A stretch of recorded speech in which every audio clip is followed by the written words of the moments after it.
Terima kasih atas lagu pujian yang begitu baik. Selanjutnya kita akan mendengarkan firman Tuhan yang akan dibawakan oleh Bapak Pendeta Anton Nainggolan. Siapakah engkau?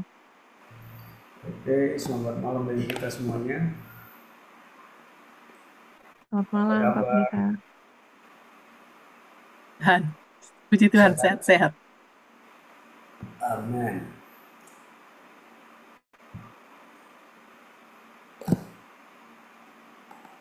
Oke, ini kelihatan ya.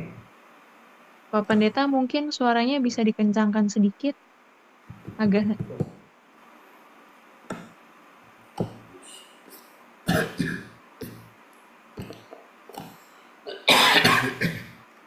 Kelihatan ya. ya. Oke, terima kasih banyak atas undangannya Ibu Kori dengan semua tim panitia yang sudah memberikan kesempatan bagi saya untuk melayani di acara kebaktian Rabu malam. Ya. Terima kasih juga atas dukungan. Barangkali ada proposal masuk untuk pembelian rumah Tuhan di Padalarang ya.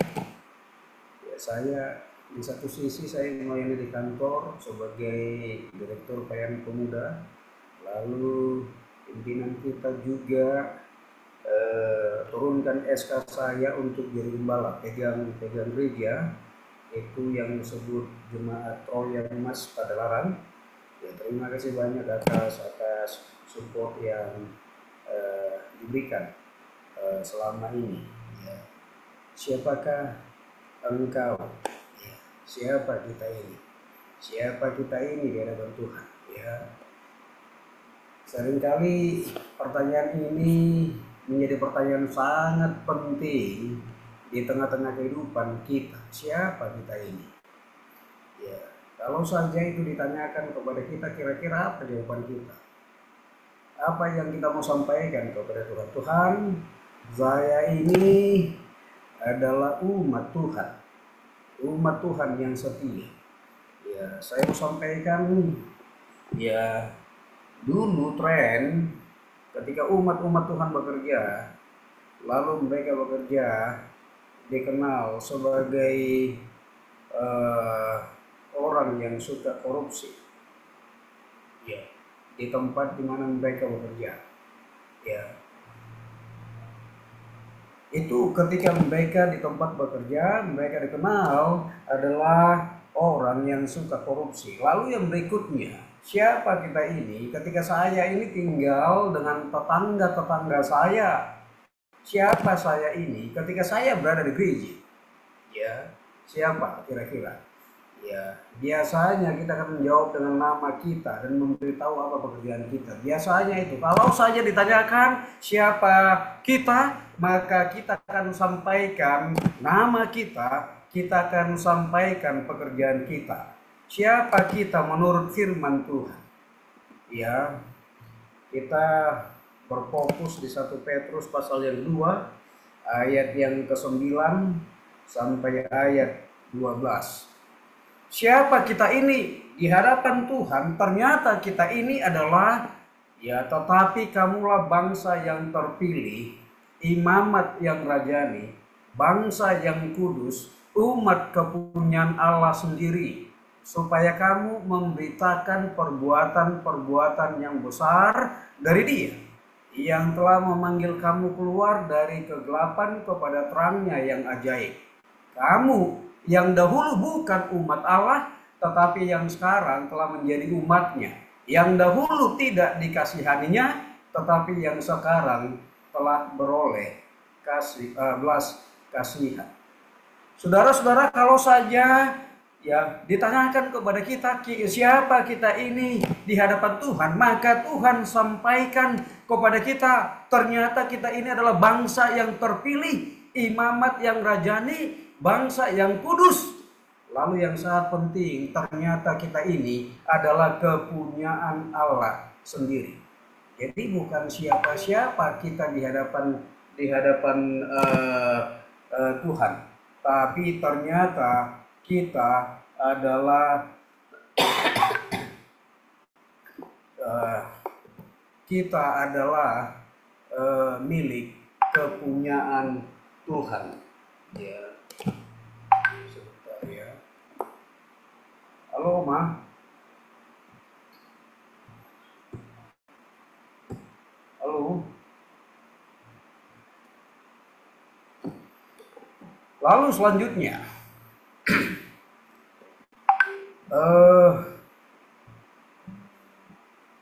oke, saya coba ini. Kalau saja kita tanyakan kepada Petrus ini, siapa dia?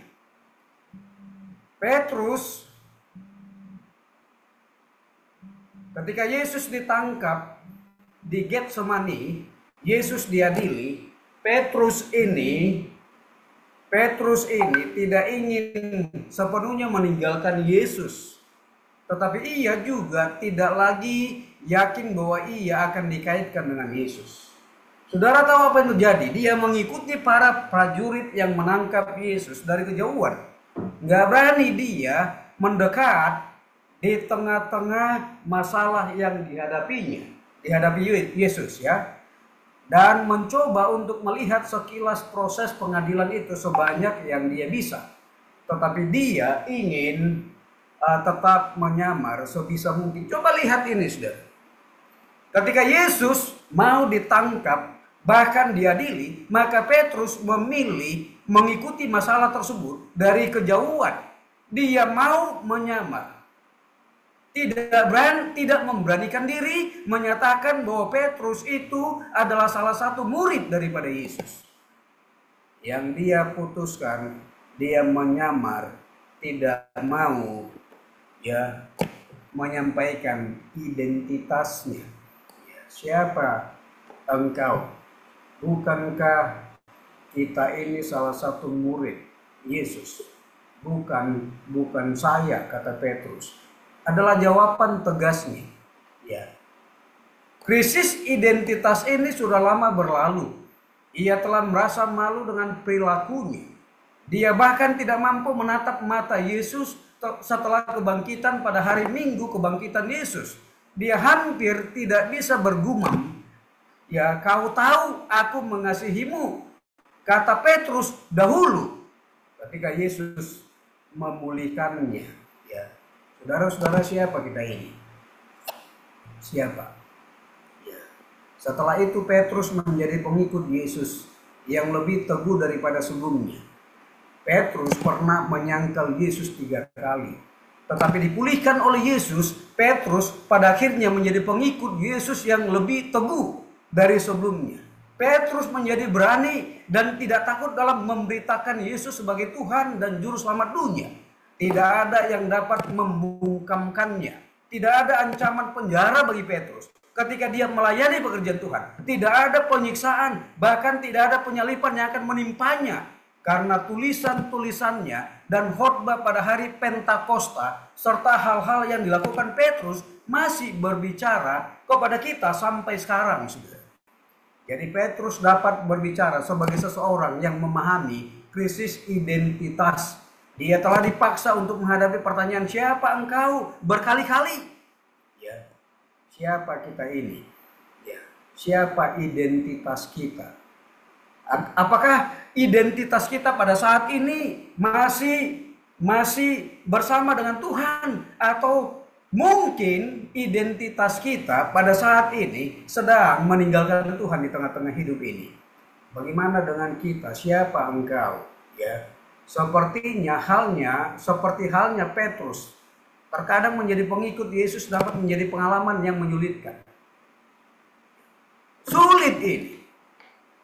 Menjadi pengikut Yesus itu sangat sulit. Sama seperti yang pernah dialami oleh Petrus ini. Sehingga dia menyamar, nggak mau mengakui identitasnya bahwa dia adalah salah satu murid daripada Yesus. Di sekitar keluarga kita, teman-teman kita, yang juga adalah orang-orang percaya, mudah sekali untuk memperkenalkan diri kita sebagai salah satu keluarga Allah. Tapi bagaimana tingkah laku kita, saudara-saudara? Sungguh luar biasa ketika Anda berdiri di hari konfirmasi dan mengakui iman kita yang kekal. dan membuat janji bahwa tidak ada yang dapat memisahkan kita dari juru selamat kita, Yesus.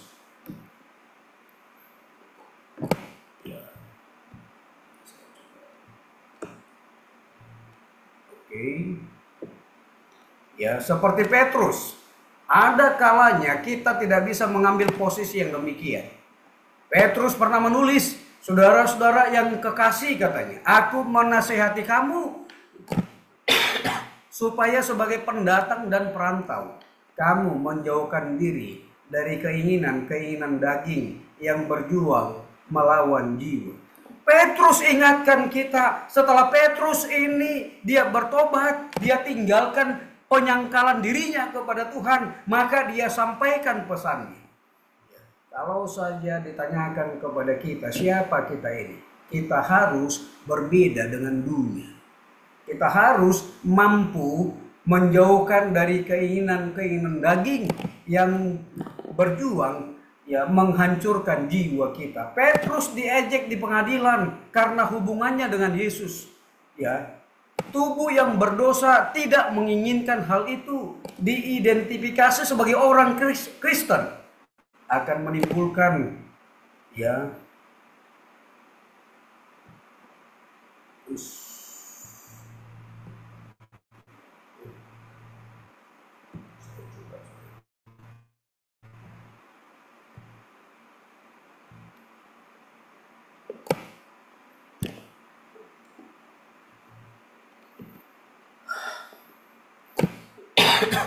ketika kita tidak setuju dengan kemabukan, kita akan dicap sebagai pengganggu pesta. Mengambil sikap menantang homoseksualitas atau transgender, dan kita akan disebut fanatik. Katakan bahwa Anda tidak setuju dengan pria dan wanita yang hidup bersama tanpa menikah. Lalu selanjutnya sangat menggoda untuk menjadi Petrus di persidangan dan hanya masuk di bawah radar sehingga tidak terdeteksi identitas sempat Petrus. Jangan sampai ada yang tahu bahwa Anda seorang Kristen. Ketika kita sedang dalam perjalanan ke tempat bekerja kita, lalu orang tanyakan kepada kita, siapa kita ini? Mampu nggak kita sampaikan, saya ini adalah orang Kristen, saya ini adalah pengikutnya Tuhan. Jangan-jangan kita tutup identitas kita. Bahkan hal ini tampaknya menjadi suatu keharusan mengingat kondisi dunia saat ini. Katakanlah sesuatu yang tidak sesuai dengan budaya modern. Bahkan jika Anda menggemakan apa yang Alkitab katakan, dan bisa saja kehilangan pekerjaan. Bayangkan ini, saudara. Siapa engkau? Mungkin seperti Petrus akan lebih mudah untuk dicap sebagai pengecut. Seringkali kita sebagai umat Tuhan berlaku sama seperti Petrus, pengecut, mempertahankan iman kita, saudara. Seringkali kita tutupi identitas kita itu. Ketika orang tanyakan kepada kita tentang identitas kita. Ketika orang tanyakan identitas kita, kita memilih diam saja, nggak mau sebutkan siapa kita sesungguhnya. Mungkin kita tidak perlu mengambil sikap, menemukan identitas kembali, Meskipun Petrus melakukan hal itu pada saat pengadilan Yesus, seperti yang kita ketahui, dia tidak tetap seperti itu. Namun ini bukanlah basa-basi untuk menyuruh kita bangkit dan bertindak seperti orang Kristen. Pada saat menerima kembali Petrus sebagai murid, Yesus menjelaskan bahwa anugerah tidak bergantung pada Petrus. Lalu Petrus melakukan hal yang sama di dalam suratnya. Tidak ada basa-basi. Setidaknya bukan jenis pesan yang mengatakan bahwa kita harus melakukan sesuatu atau yang lainnya. Ucapannya mengingatkan kita.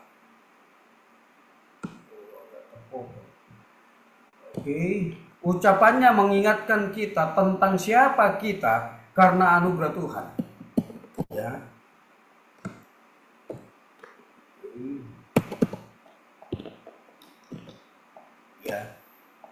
menemukan identitas kita kembali.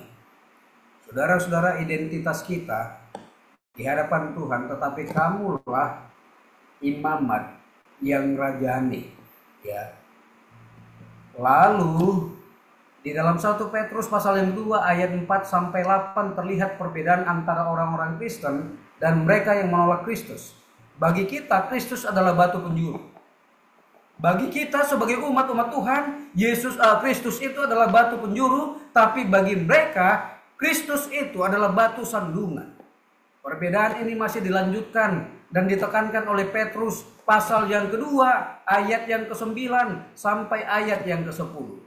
Sebagaimana tersirat dari penggunaan kata sambung, tetapi dari awal ayat 9 Petrus membandingkan mereka yang tidak taat kepada firman. Ya, ayat yang ke-8 dengan mereka yang taat, ya. Lalu yang berikutnya, walaupun demikian, gaya hidup Kristiani bukanlah sekedar aksesoris yang bersifat eksternal belaka. Bagaimana gaya hidup kita? Ketika kita bekerja, bagaimana pimpinan kita bekerja melihat gaya hidup kita? Ya, gaya hidup muncul dari status atau identitas yang berbeda. Itulah yang sedang diajarkan oleh Rasul Petrus dalam 1 Petrus pasal yang kedua ayat 9 sampai ayat 12.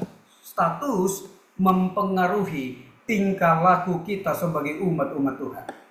Tetapi kamulah bangsa yang terpilih, imamat yang rajani, bangsa yang kudus, umat kepunyaan Allah sendiri, supaya kamu memberitakan perbuatan-perbuatan yang besar dari Dia yang telah memanggil kamu keluar dari kegelapan kepada terang-nya yang ajaib. Saudara-saudara, kalau saja ditanyakan kepada kita siapa identitas kita sesungguhnya, kita harus sampaikan saya ini adalah kepunyaan Allah. Maka tugas saya sebagai kepunyaan Allah, saya akan memberitakan perbuatan-perbuatan yang besar yang Tuhan pernah lakukan di tengah-tengah hidup kita. Kita sudah lakukan nggak ini di tengah-tengah hidup kita? Tuhan itu baik, memberkati umat-umat Tuhan, penduduk Eropa. Apa saja yang saudara alami di sana, lalu Tuhan memberkati. Apa saja pergumulan kita di sana, lalu Tuhan jawab pergumulan kita. Apa yang kita minta kepada Tuhan, lalu Tuhan berikan itu kepada kita. Setelah Tuhan memberikan itu kepada kita mampu enggak memberitakan perbuatan-perbuatan besar yang kita nikmati dari Tuhan? Jangan-jangan kita sedang menikmati berkat Tuhan yang besar, tapi di saat yang sama kita meninggalkan Tuhan. Kita sedang meninggalkan Tuhan. Padahal ya kita adalah kepunyaan Allah sendiri. Coba lihat ini saudara, kalimat ini. Sekarang kita kembali ke ayat tersebut. Kita adalah kepunyaan Allah sendiri. Yesus memiliki kita, saudara. Karena Dia telah mati bagimu untuk membayar hukuman atas dosa-dosamu. Kita adalah milik Yesus. Dia membeli kita untuk satu tujuan, supaya kamu memberitakan perbuatan-perbuatan besar yang telah melakukan semua itu untuk Anda. Harusnya ini yang kita lakukan sebagai kepunyaan Allah sendiri. Ini yang harus kita lakukan. Oleh karena kita ini, Yesus katakan kita ini adalah miliknya. Yesus telah mati untuk membayar hukuman atas dosa-dosa kita. Maka kita harus memberitakan perbuatan-perbuatan besar. Ketika kita di gereja, baik itu di Belanda, di Jerman, di mana saja, di Inggris,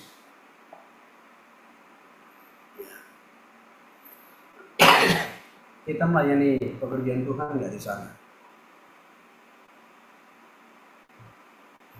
Ketika kita di tempat bekerja, kita melayani pekerjaan Tuhan nggak di sana? Kita sampaikan nggak perbuatan-perbuatan yang besar yang pernah kita nikmati dari Tuhan kepada mereka yang tidak mengenal Tuhan? Kalau saja kita merasakan kita ini adalah kepunyaan Allah sendiri, Yesus memiliki kita, maka Tuhan memanggil kita untuk memberitakan perbuatan-perbuatan besar ya di tengah-tengah hidup kita. Tuhan memberkati kita.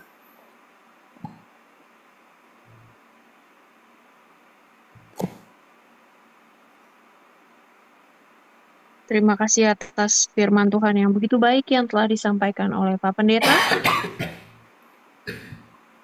Selanjutnya,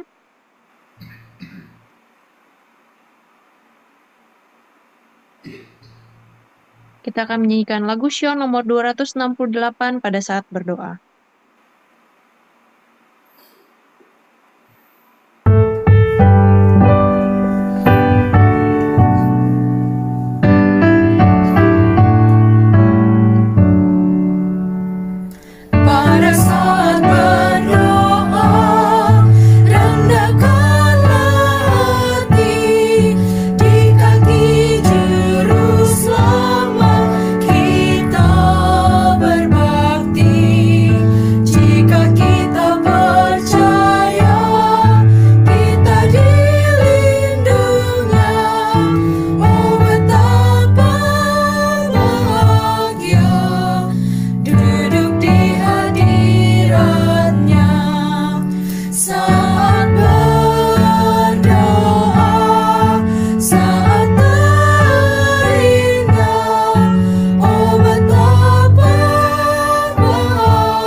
Selanjutnya doa tutup dan doa Bapa kami akan dibawakan oleh Pak Pendeta Anton Nainggolan.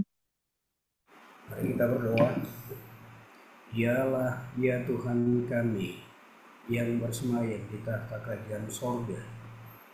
Terima kasih Tuhan atas waktu, kesempatan yang Tuhan berikan bagi kami, sehingga pada malam hari ini, di acara kebaktian Rabu malam, kami kembali disuguhkan dengan firman Tuhan. Biarlah Tuhan, kami boleh sebagai umat-umat Tuhan memperkenalkan diri bahwa kami ini adalah miliknya Tuhan, berbeda dengan dunia ini. Berikan kuasa-Mu kepada masing-masing kami, agar kami tetap menjadi milik Tuhan, apa saja yang kami kerjakan. Hamba-Mu memohon berkat bagi seluruh umat-umat Tuhan pendoa Eropa. Boleh saja umat-umat Tuhan ini penuh dengan pergumulan-pergumulan kehidupan, dimanapun mereka tinggal. Biarlah Tuhan hadir di tengah-tengah pergumulan mereka. Tuhan berkati masing-masing mereka. Apa saja permohonan yang mereka sampaikan kepada Tuhan lewat doa mereka masing-masing, Tuhan karuniakan itu, sehingga umat-umat Tuhan ini mereka akan bangga menjadi kepunyaan Allah di tengah-tengah hidup mereka. Mereka akan mempertahankan imannya apapun yang mereka kerjakan. Terima kasih Allah. Dengarlah doa surat yang kami sampaikan pada malam hari ini. Doa ini kami hanya persembahkan di dalam nama Yesus Tuhan dan Juru Selamat kami. Mari kita berdoa. Doa Bapa kami. Bapa kami yang di sorga, dikuduskanlah namamu, datanglah kerajaan-Mu, jadilah kehendak-Mu di bumi seperti di sorga. Berikanlah kami pada hari ini makanan kami yang secukupnya, dan ampunilah kami akan kesalahan kami, seperti kami juga mengampuni orang yang bersalah kepada kami. Dan janganlah membawa kami ke dalam pencobaan, tetapi lepaskanlah kami daripada yang jahat, karena Engkaulah yang empunya kerajaan dan kuasa dan kemuliaan sampai selama-lamanya. Amin. Baik, Amin. terima kasih atas firman Tuhan yang sangat baik yang telah dibawakan oleh Pak Pendeta. Pada saat ini juga kami ingin berterima kasih atas partisipasinya Pak Pendeta karena sudah beberapa kali membawakan firman Tuhan di sini, dan juga kepada seluruh anggota pendoa Eropa yang selalu hadir di Rabu malam. Kami ucapkan terima kasih. Baiklah, karena acara kita sudah selesai, mungkin yang ingin bertegur sapa boleh open mic, silahkan.